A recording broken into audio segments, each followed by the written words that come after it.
मैं एक बातचीत राम बाबू कनौजिया जो अर्जक संघ पत्रिका के साप्ताहिक पत्र के संपादक हैं, बहुत संयोग है कि आज वो मेरे साथ हैं और मैं उनकी एक बातचीत यहाँ आपसे शेयर करना चाहता हूँ, जिसमें अर्जक संघ के मूल सिद्धांतों को और उन सारी बातों को वो इसमें हमें उस पर हमारी बातचीत केंद्रित रहेगी।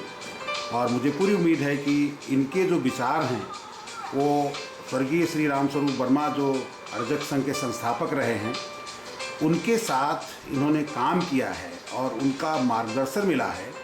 और मुझे लगता है कि जो सबसे अग्रणी व्यक्तित्व अगर कोई हमारे मध्य हैं तो कनौजिया साहब हैं, जिन्हें संपादक जी के नाम से भी जाना जाता है। और ये पूरे एक मिशनरी भाव से इस मुहिम पर काम कर रहे हैं। तो मैं चाहूँगा कि आप एक हल्का सा अपना परिचय देते हुए अपनी बातचीत शुरू करें।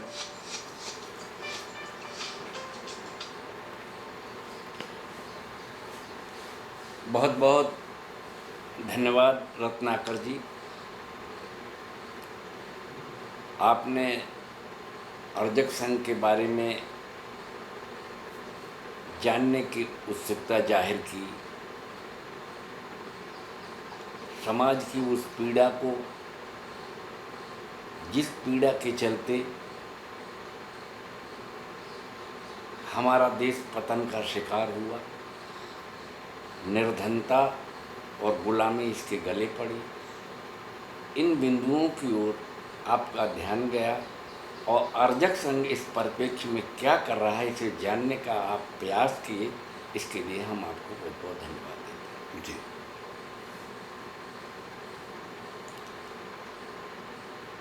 आपका यदि कोई प्रश्न हो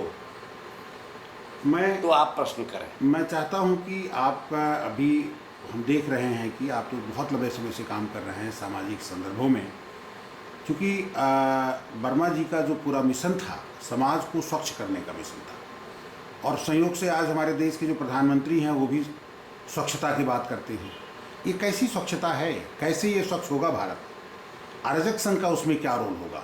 उसे स्वच्छ करने में, उसे साफ करने में, उसे कैसे लेता है अर्जक संघ? इन्हीं को आप सेंट्रलाइज रखें, इन्हीं को केंद्रित रखें। आपने स्वच्छता और सफाई की बात कही है और एक संबंध भी स्थापित किया है अर्जक संघ के संस्थापक महामना वर्मा जी और वर्तमान प्रधानमंत्री नरेंद्र मोदी जी का। नरेंद्र मोदी जी जिस सफाई की बात कर रहे हैं वो निश्चित उन्हें ये लगा कि देश गंदा है और ये गंदगी जब तक देश में है देश ठीक नहीं हो सकता। संभवतः इस गंदगी को साफ करना उन्होंने लक्ष्य सामने रख करके और ये बात समाज के सामने उठाई कि आइए मिलकर देश साफ करते हैं। तो मैं प्रधानमंत्री जी के बारे में कोई बात कहूँ इससे पहले आपने अर्जक संघ के संस्थापक महामना वर्मा जी से इस बात को जोड़ के ये जानने का प्रयास किया है कि अर्जक संघ इस संबंध में क्या दृष्टिकोण रखता है।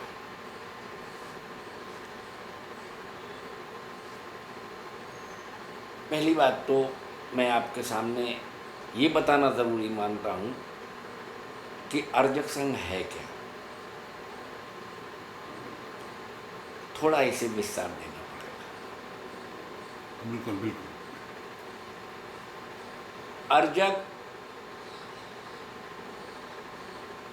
अर्जन धातु से बना है, जिसका सीधा अर्थ होता है उत्पादन और निर्माण करना। सूक्ष्म में मैं ये कह सकता हूँ और मैं समझता हूँ ये बात स्पष्ट होना बहुत ज़रूरी है, क्योंकि जब तक ये बात साफ नहीं होती तब तक आपके मन में आगे की बात क्रमशः समझने में निश्चित ही अवरोध आएंगे। इसलिए ये बात समझ लेना जरूरी होगा कि इस धरती पर इस सृष्टि का जो विराट आयोजन है, उसमें इस धरती पर जितने भी जीवधारी हैं, उसमें मनुष्य के अतिरिक्त अन्य कोई भी जीवधारी न तो उत्पादन करता है और न निर्माण करता है। छोटे से लेके बड़े जीवधारी जितने भी हैं, सारे के सारे प्रकृति पर पूरी तरह निर्भर हैं। जो उनको इस पे मिलता है उससे वो अपना काम चलाते हैं। जब नहीं रहता है तो दूसरी जगह चले जाते हैं। वहाँ भी नहीं रहता तो एक दूसरे को खाके और अपना जीवन समाप्त कर देते हैं। अनेक नस्लें इस तरह समाप्त हो गई। सृष्टि के विकास का इतिहास जब आप पढ़ेंगे तो आप जानेंगे कि तमाम नस्लें ऐसे समाप्त हो गई, क्योंकि उन्हें प्रकृति पर जो निर्भरता थी उससे आगे नहीं ले गई, वो वहीं तक सीमित रहे। लेकिन मनुष्य जब इन परिस्थितियों से गुजरा तो शारीरिक दृष्टि से सबसे कमज़ोर होते हुए भी उसके शरीर की बनावट में कुछ जो अंतर आया, उस अंतर ने उसे जो विवेक की स्थिति में पहुंचाया, वह विवेक ही उसके विकास को आगे ले गया और पशुओं से हटके उसे स्थापित किया। स्थापित करने का अर्थ आप समझ गए? ठीक। उसे दिखा कि प्रकृति पर निर्भर रहने से काम नहीं चल रहा।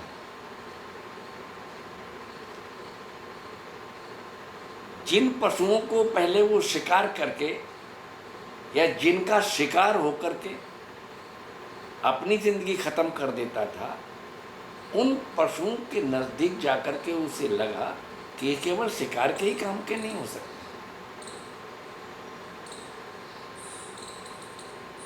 इन्हें पाला भी तो जा सकता है, इनका मांस ही नहीं, इनका दूध भी तो काम में आ सकता है, इन्हें वाहन के रूप में भी प्रयोग किया जा सकता है। यह चिंतन उसके दिमाग में क्रमशः बढ़ता चला गया और ये सब जो दूसरे जीवधारियों में और मनुष्य में जो मुख्य अंतर था विवेक का, वह विवेक इसका कारण बना। मैं यहाँ पर एक उदाहरण आपके सामने रखना चाहता हूँ। जितने भी दूसरे जीवधारी हैं, वो जिस स्थिति में पैदा होते हैं, कमोबेश उसी स्थिति में जीवन जीते हुए और खत्म हो जाते हैं। उनकी जो शारीरिक क्षमता रहती है, उस शारीरिक क्षमता से ही वो अपना आहार जुटाते हैं। लेकिन मनुष्य जब विवेक का प्रयोग करता है तो वह उत्तरोत्तर विकास करता जाता है। जैसे किसी जानवर के बच्चे को आप ले लीजिए, 1 महीने का बच्चा ले लीजिए, भैंस के बच्चे को, आप लोग यहाँ हैं, उसे आप पानी में छोड़ दीजिए, वो स्वयं तैर के पार हो जाएगा। वो कहीं ट्रेनिंग लेने नहीं जाता। लेकिन यदि आदमी के बच्चे को आप उसी पानी में छोड़ें तो वो डूब के मर जाएगा। 18 साल का, 20 साल का, 25 साल का नौजवान, नवयुवती, कोई भी हो, वो डूब के मर जाएगा। क्यों? मनुष्य विवेक से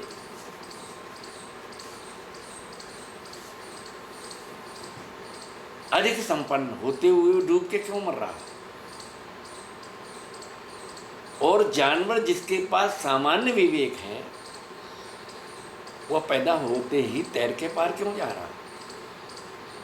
इसका मौलिक अंतर है कि मनुष्य के विवेक के विकास करने की पहली शर्त है सीखना। उसका विवेक तब विकसित होता है जब वो सीखता है, और जब वो सीखता है तब उसका विवेक बढ़ता चला जाता है। वो पानी में डूबने वाला 18 साल का नौजवान जब नहीं सीखता है या नहीं सीखा है तो डूब के मर रहा है, लेकिन जब वो सीखता है तो तैर के पार जाता है। वो तैर के ही पार नहीं जाता, वो नाव बना देता। नाव ही नहीं बना देता, पुल बना देता, बड़े बड़े जलयान बना देता, हवाई जहाज बना करके महासागर पार कर जाता है। लेकिन ये कब करता है? जब वो सीखता है। तो विवेक का विकास सीखने से होता है। हम विवेक से जुड़ी हुई इस मौलिक बात को अगर नहीं समझते हैं तो निश्चित ही हम सभ्यता के साथ न्याय नहीं कर पा रहे हैं। सभ्यता है क्या? कल्चर है क्या? कल्चर जंगलीपन का विरोधी शब्द है।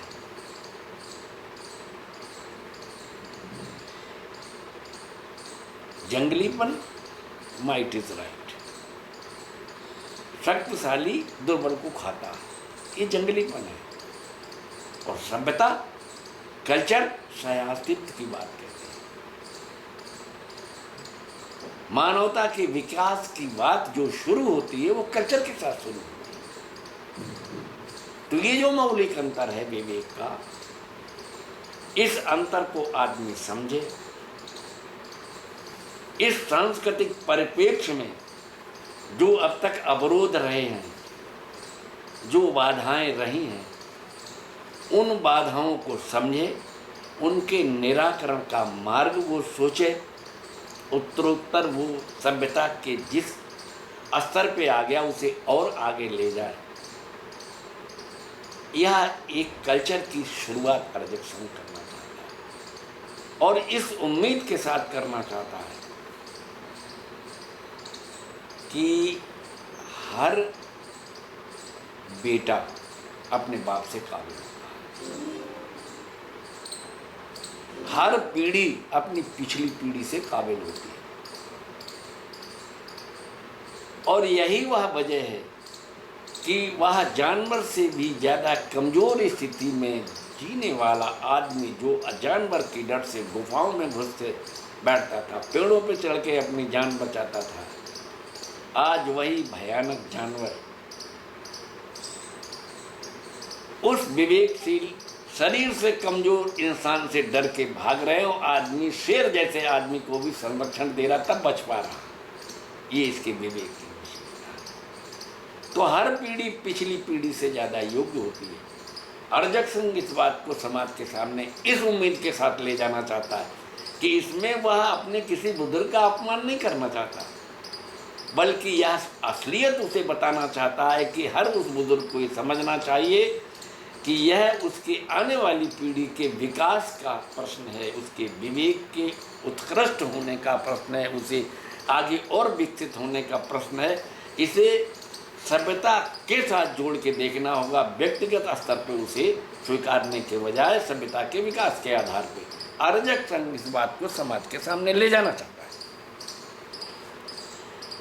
अब दूसरा प्रश्न आपने कहा कि अरजक संघ के संस्थापक महामना वर्मा जी ने देश के साफ करने की बात की, यह समाज को साफ करने की बात की। मोदी जी भी बात कह रहे हैं, मैं आपका ध्यान यहाँ पर करना चाहता हूँ। मोदी जी की विचारधारा को मैं हिंदूवाद के रूप में कहूँ या ब्राह्मणवाद के रूप में कहूँ,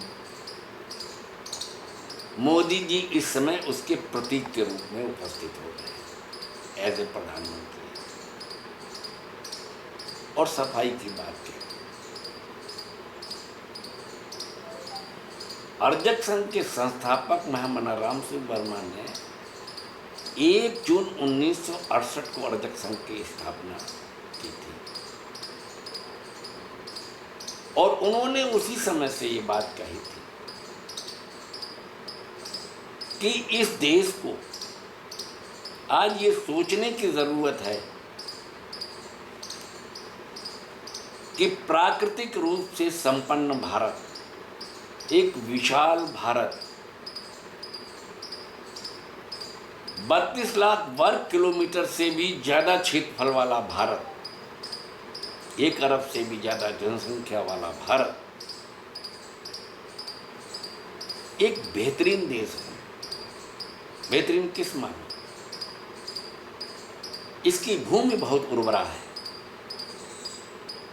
दुनिया में जितनी भी भूमि की किस्में पाई जाती हैं भारत में पाई जाती हैं। दुनिया के किसी भी मुल्क में जो भी फसल उगाई जाती है भारत में उगाई जाती है। भारत के साथ सबसे बढ़िया बात यह है कि जो इसका हिमालय है, ये समुद्र से उठने वाली मानसूनी हवाओं को उधर नहीं जाने देता, पार नहीं जाने देता, वापस भारत में भेज करके यहीं बरसा देता। जल जैसी अनमोल संपदा का स्वामी है भारत।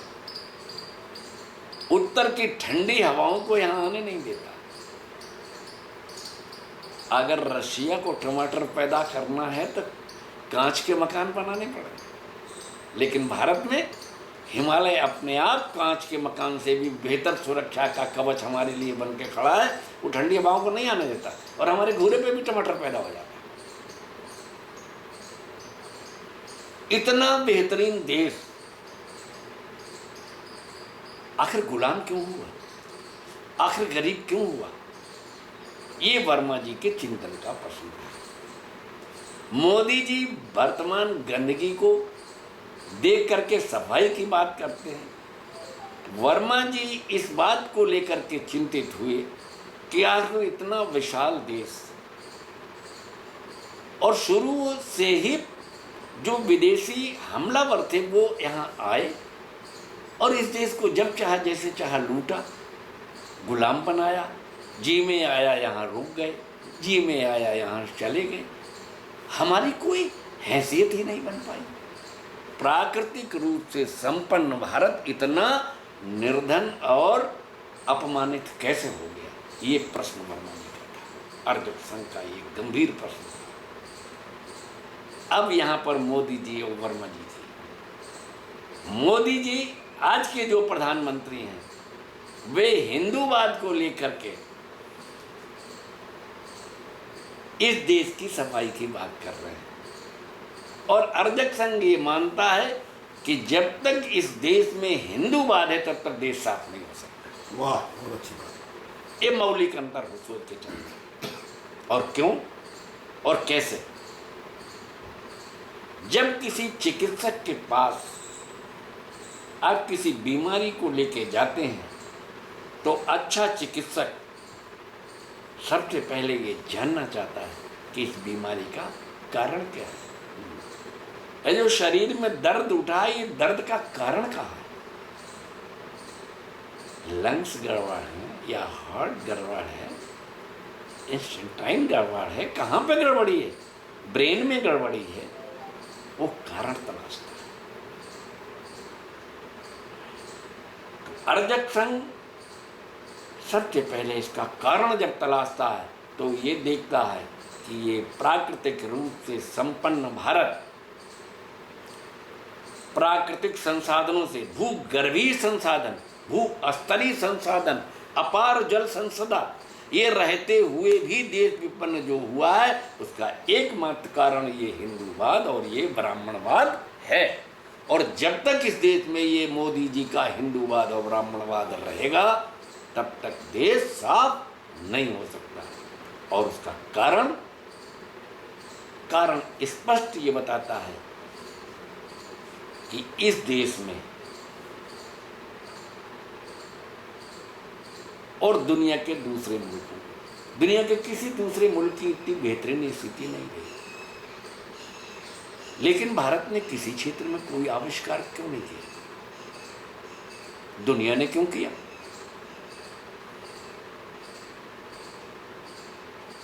भारत का शिकारी मानव जैसे पशुपालक बना,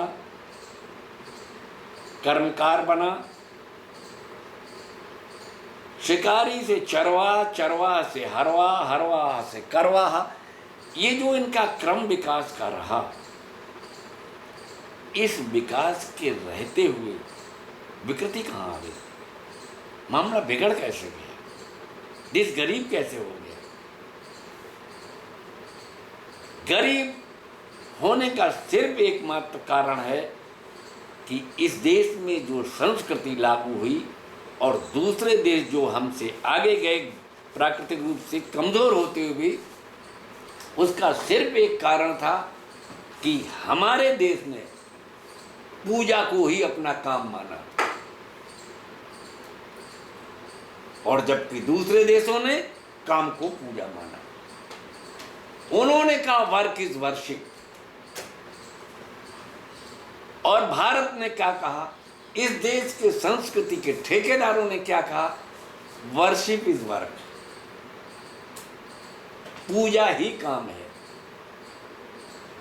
सुनने में ये बात बहुत सहज लग रही होगी, लेकिन इसके अंदर बहुत गूढ़ रहस्य छिपा हुआ है। और वो गूढ़ रहस्य ये है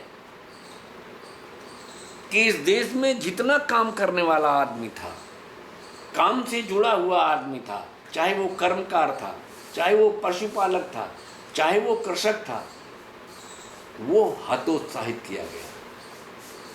और जितना निकम्मा आदमी था, पूजा पाठी आदमी था, वो ऊंच होता चला गया। संस्कृति इस तरह की इस देश में विकसित की गई कि वो निकम्मे को ऊंच बनाती चली गई और कमेरे को नीच बनाती चली गई। यह मौलिक अंतर जो रहा दुनिया का और हमारे देश का, उसने हमारे देश की बर्बादी की। उसी के चलते हमारा देश विपन्न हुआ और हमारा देश गुलाम हुआ और हमारा देश गंदा हुआ।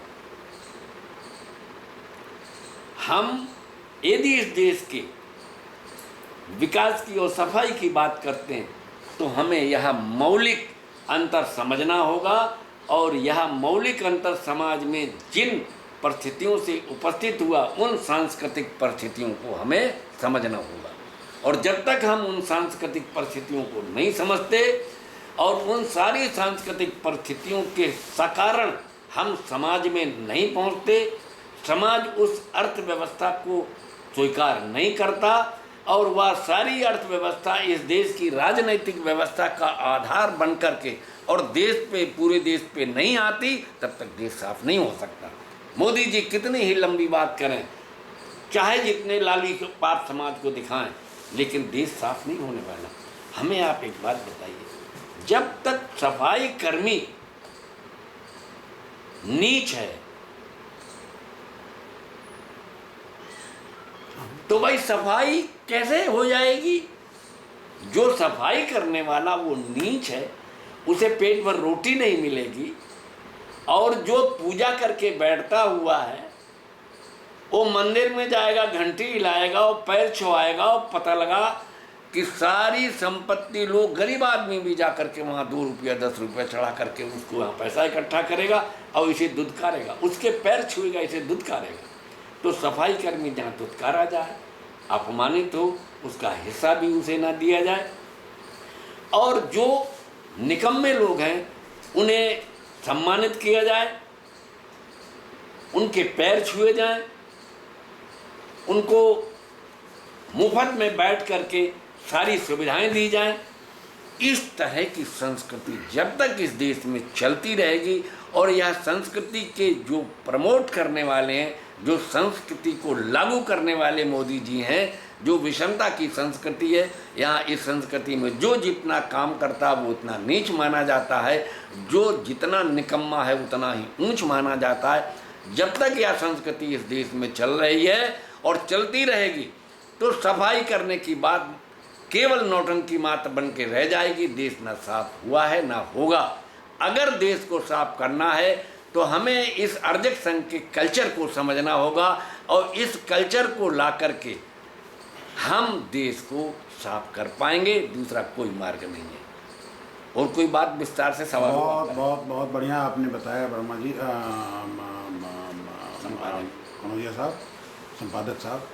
लेकिन एक आपने इसी में सवाल भी बड़ा हमारे लिए छोड़ दिया। हाँ, कि अर्जक संघ की संस्कृति, अब लगे हाथ अगर हम अर्जक संघ की संस्कृति को भी जान लें तो मुझे लगता है कि ये बड़ी भारी एक उपलब्धि होगी आपसे मुलाकात की। अर्जक संघ की संस्कृति क्या है?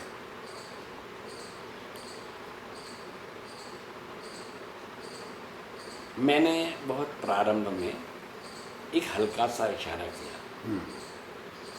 संस्कृति का अर्थ क्या होता है? संस्कृति सभ्यता का पर्यायवाची और सभ्यता जंगलीपन का विरोधी शब्द।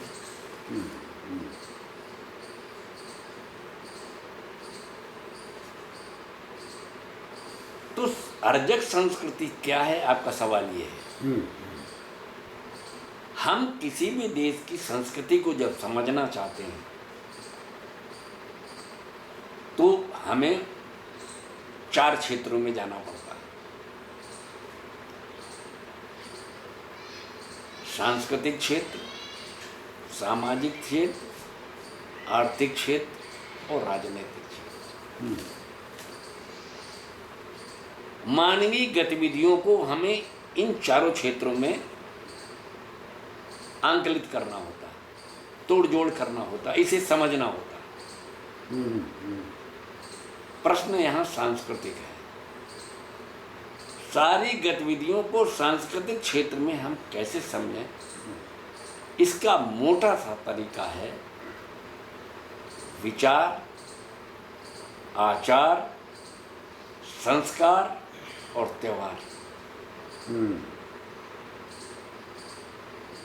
हम संस्कृति को 4 भाग में समझते हैं: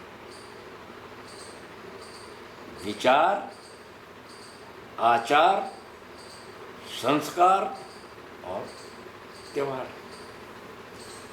इन 4 बातों से संस्कृति को समझा जाता है। और दुनिया में जितनी भी संस्कृतियां विकसित हुई हैं वे ही संस्कृतियां समाज में अग्रणी हुई हैं और आज भी हो रही हैं, जिन संस्कृतियों ने मानव समता को प्रधानता दी।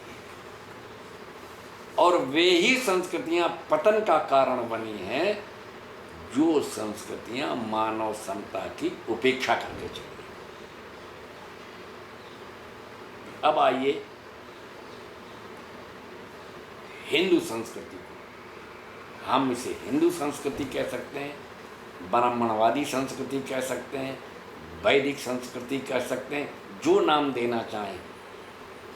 हमारे समाज की जो संरचना है उस संरचना का अध्ययन करके हम इसे जो नाम देना चाहें दें।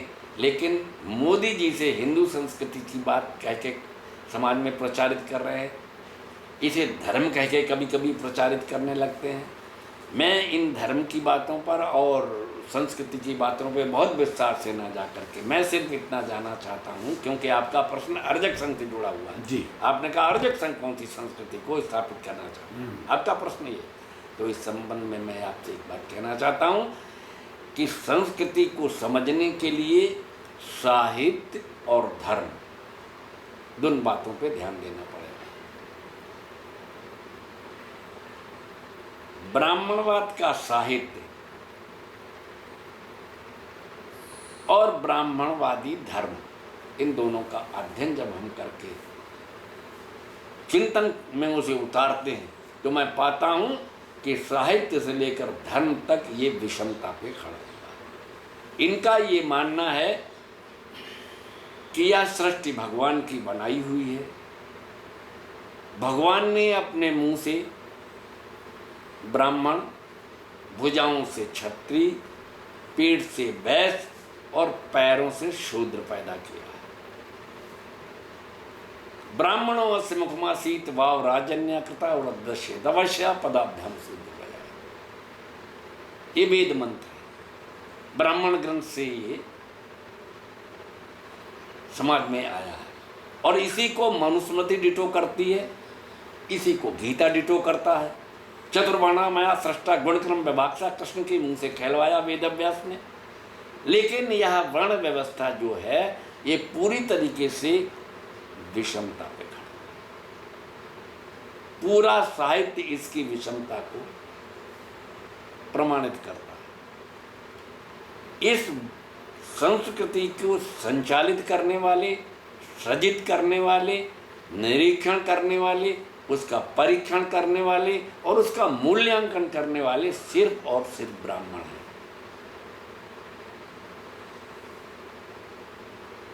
कर्ता धर्ता ब्राह्मण है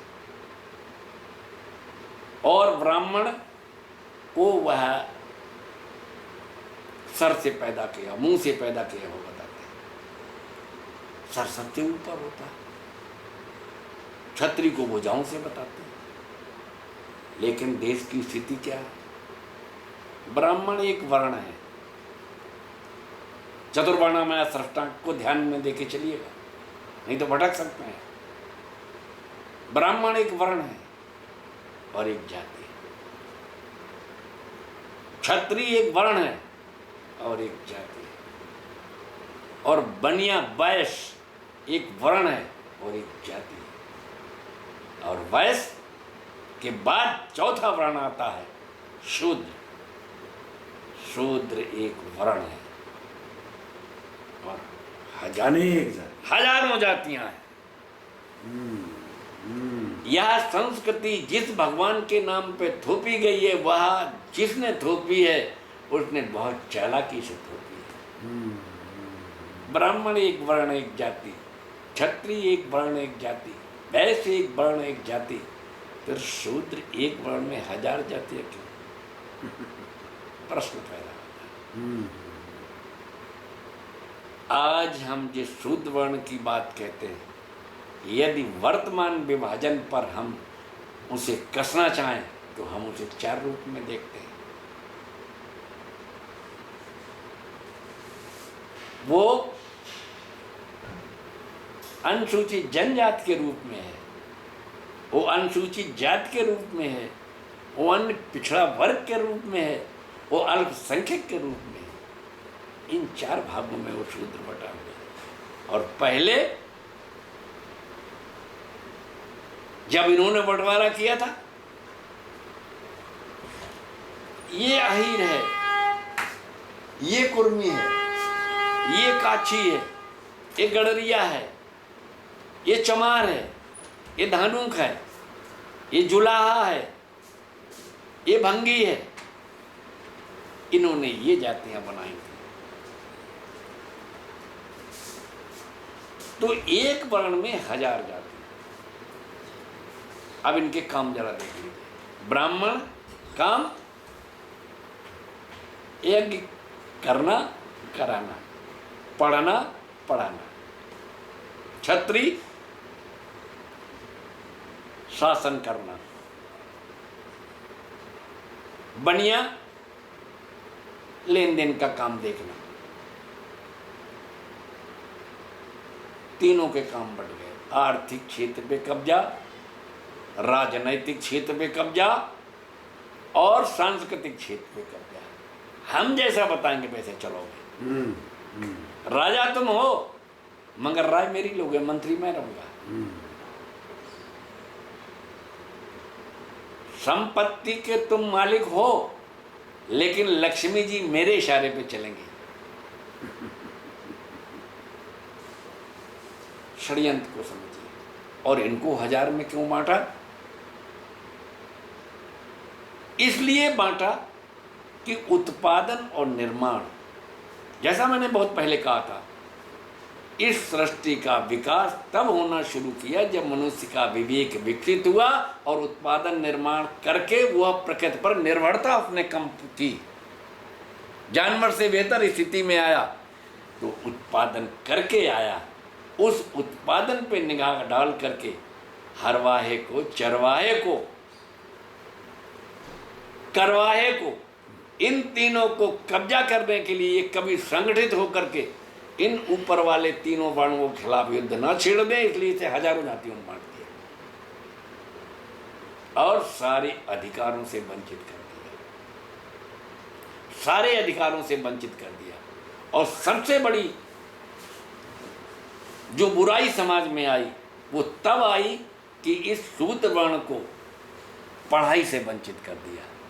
जो विवेक सारे उत्पादन निर्माण का आधार था, उस विवेक को मारने का काम किया, इनको पढ़ाई से वंचित कर दिया। यह संस्कृति समाज में ला दी गई। अर्जक संघ इस विषमता की संस्कृति को ये कहना चाहता है कि इनका दार्शनिक आधार जो भगवान पर आधारित है झूठ है। आदमी के अंदर आत्मा होती है, भयावह झूठ है। शरीर का पोस्टमार्टम एक नहीं, सारी दुनिया में हजारों जगह हुआ, कहीं आत्मा जैसी कोई चीज़ इसके अंदर नहीं निकली। ईश्वर का अंश ये आत्मा होती है, समाज को धोखा देने के लिए इन्होंने गढ़ा। शुभाशुभ कर्मों के आधार पर आदमी को ये जन्म प्राप्त हुआ, इसलिए तू चुपचाप सफाई करता रहे। इसके अंदर क्रांति न जागे, आत्मा का इसलिए सृजन किया गया। ये जो इनकी सांस्कृतिक संरचना है ये पूरी तरह से बेईमानी और षड्यंत्र पे, जिसके कि मोदी जी प्रतिनिधि हैं, जिस हिंदूवाद के मोदी जी प्रतिनिधि हैं, जिस गंगा घाट पे जाकर के आरती में शामिल होते हैं, वैष्णव देवी में जाकर के शामिल होते हैं, ओंकारेश्वर में जाके ये शामिल होते हैं, कालेश्वर में जाकर के ये शामिल होते हैं। ये सारे कालेश्वर और गोरेश्वर के जितने भी ये इनके भगवान हैं, ये सारे भगवान इस कार्य संस्कृति के विरोधी हैं। और जब तक इन कार्य संस्कृति के विरोधी भगवानों को अस्तित्व स्थिति में जिंदा रहेगा, तब तक ये देश कभी साफ नहीं हो सकता, कभी सफाई इसकी नहीं हो सकती। और अर्जक संघ इन बनावटी भगवानों को और बनावटी भगवानों के ये जो संत महंत हैं, इन महात्माओं की एक चालाकी को भी उजागर करना चाहता है। और वो चालाकी इनकी ये है कि तमाम महापुरुष हमारे देश में पैदा हुए, तमाम महापुरुष, संत रविदास, कबीरदास, बुद्ध, चारवाक, तमाम महावीर स्वामी, गुरु नानक जी देव, हमारे तमाम महापुरुष पैदा हुए। लेकिन इन महापुरुषों को इनके महापुरुषत्व का जो रहस्य था वो नहीं जाहिर होने दिया। रविदास को क्या बताया? संत शिरोमणि रविदास, जबकि संत शिरोमणि रविदास नहीं थे, वो लेदर टेक्सटाइल के फर्स्ट क्लास इंजीनियर थे। कबीरदास, संत कबीरदास जी नहीं थे, वो टेक्सटाइल के फर्स्ट क्लास इंजीनियर थे। इसलिए इन ब्राह्मणवादियों ने इनके टेक्सटाइल को मारने के लिए, इनके हुनर को मारने के लिए, इनकी एजुकेशन को मारने के लिए ब्राह्मणवादी संस्कृति का औजार चलाकर कहीं किसी को भगवान बना दिया, कहीं किसी को देवता बना दिया है। और इनकी संस्कृति को नष्ट करके पूजा संस्कृति को प्रतिष्ठित करने के लिए और कार्य संस्कृति को हतोत्साहित करने के लिए इन्होंने जो षड्यंत्र रचे हैं। और हमारे जो बैकवर्ड के लोग, हमारे जो अल्पसंख्यक भाई, हमारे जो अनुसूचित जात के भाई, हमारे जो अनुसूचित जनजाति के भाई हैं, इनके चक्कर में फंस गए। इनके चक्कर में फंसकर वो मानने लगे, अरे भाई मैं तुमसे पूछना चाहता हूँ बैकवर्ड के भाइयों, मैं पूछना चाहता हूँ कुर्मी भाइयों, मैं पूछना चाहता हूँ अहीर भाइयों, मैं पूछना चाहता हूँ जाट भाइयों, मैं पूछना चाहता हूँ गुजर भाइयों कि तुम मजाओ, क्या तुम ब्राह्मण हो? तब तुम कहते हो नहीं है। क्या तुम क्षत्रिय हो? तुम कहते नहीं है। क्या तुम बनिए हो? नहीं हो। फिर वर्ण तो चार ही है, सिर्फ एक बचा शूद्र। तुम सब शूद्र नहीं हो। शूद्र माने होता शुचि, शुचि माने होता सुंदर, रचनाकार। उस सुंदर वर्ण के तुम थे, तुम्हें ये सांस्कृतिक मार दे करके नीच बना दिया गया है। तुम इस बात को समझो। अर्जक संघ इस बात को समझाने के लिए समाज में उतरा हुआ है, और वो इसलिए उतरा हुआ है कि ये जो भिखमंगी संस्कृति इस देश में छाई है, इसी ने इस देश में मोहम्मद बिन कासिम को बुलाया है, इसी ने महमूद गजनवी को बुलाया है, इसी संस्कृति ने मोहम्मद गोरी को बुलाया, इसी ने बाबर को बुलाया, इसी ने अंग्रेज़ों को बुलाया, इसी संस्कृति ने इस देश को लुटाया खुंदाया है। और जब तक ये संस्कृति चलती है, आए अर्जको, आए कमेरो, आए हरवाहो, आए चरवाहो, आए अल्पसंख्यकों, तुम एक मंच पे आ जाओ, तुम एक हो, तुम देश के रक्षक हो, देश तुम्हारा है, तुम्हें ये संभालना है। यह अर्जक संस्कृति समाज में अर्जक लाना चाहता है। बहुत बढ़िया।